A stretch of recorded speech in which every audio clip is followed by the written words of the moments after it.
Bonjour à vous qui êtes présents sur ma chaîne. Je vous remercie pour cette présence qui est essentielle à mon travail. Et je voulais faire un retour sur ce que je vous disais hier en vous parlant du divin et en vous expliquant que le divin n'était pas matière, mais qu'il n'était que vibration et qu'énergie. Donc il faut aussi comprendre que nous ne sommes que vibration et énergie. Nous sommes surtout vibration et énergie. Je vous disais aussi que le bonheur passait par cette connexion à ce soi divin qui est en nous et qui peut se comprendre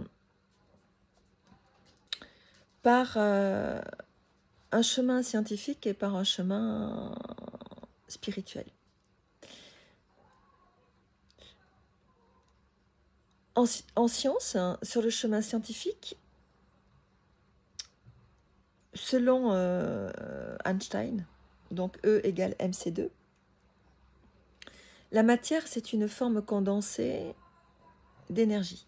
Donc cela signifie que tout ce qui existe, y compris nous, est essentiellement de l'énergie. Pourquoi ? Nos cellules, nos organes, notre cerveau, nos muscles, la viande, pardon, c'est pas beau, hein, la viande, tout fonctionne grâce à des échanges d'énergie électrochimique. Et la physique quantique, quant à elle, révèle que les particules n'ont pas de position fixe. Elles oscillent, elles vibrent, elles ondulent. La matière est donc constituée d'ondes et de champs vibratoires.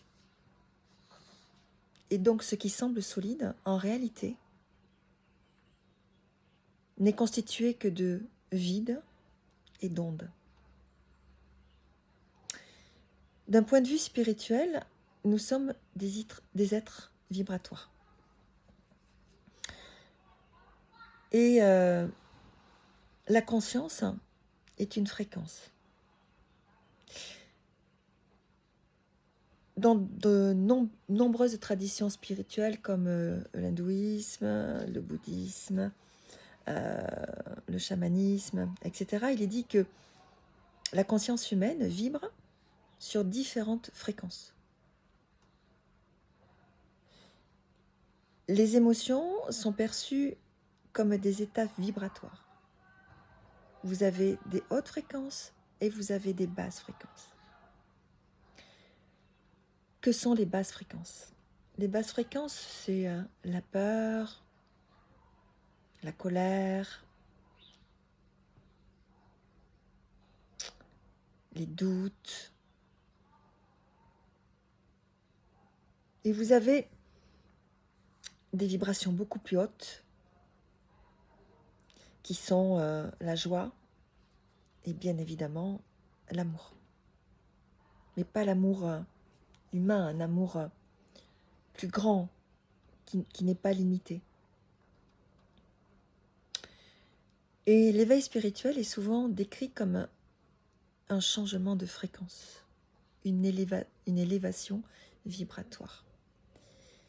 Et cette élévation vibratoire, quand on la ressent, quand on la touche du doigt, elle nourrit, elle nous connecte à notre soi divin, à notre âme. Et surtout, comme je vous l'expliquais hier, elle est le chemin d'un bonheur souvent indescriptible. Alors si nous sommes faits d'énergie, nous sommes aussi interconnectés. Ce que nous émettons comme pensée, parole, intention, a fortiori, va influencer notre environnement parce qu'au travers d'elle, nous allons dégager des vibrations et de l'énergie.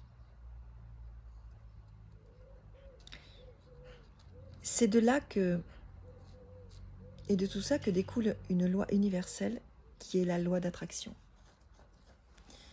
Si vous vibrez haut dans l'amour, la joie, vous allez attirer à vous une énergie semblable et similaire. Mais si vous commencez à vibrer dans la colère, la frustration, la critique, les commentaires désobligeants, comment dire ça, des paroles blessantes, vous allez baisser en vibration. Vous allez d'abord vous faire mal à vous, mal entre guillemets bien sûr, mais surtout vous allez attirer à vous du semblable.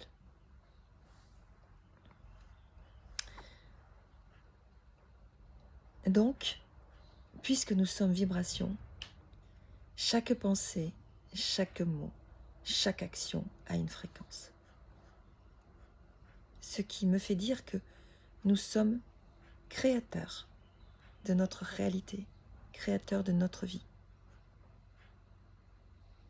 Alors cultivons des pensées positives, des émotions alignées, avec des fréquences hautes. Gratitude, amour, joie et paix. Voilà. Merci, merci encore. Merci de m'aider à toucher le plus grand nombre. Merci de partager, de liker, de vous abonner.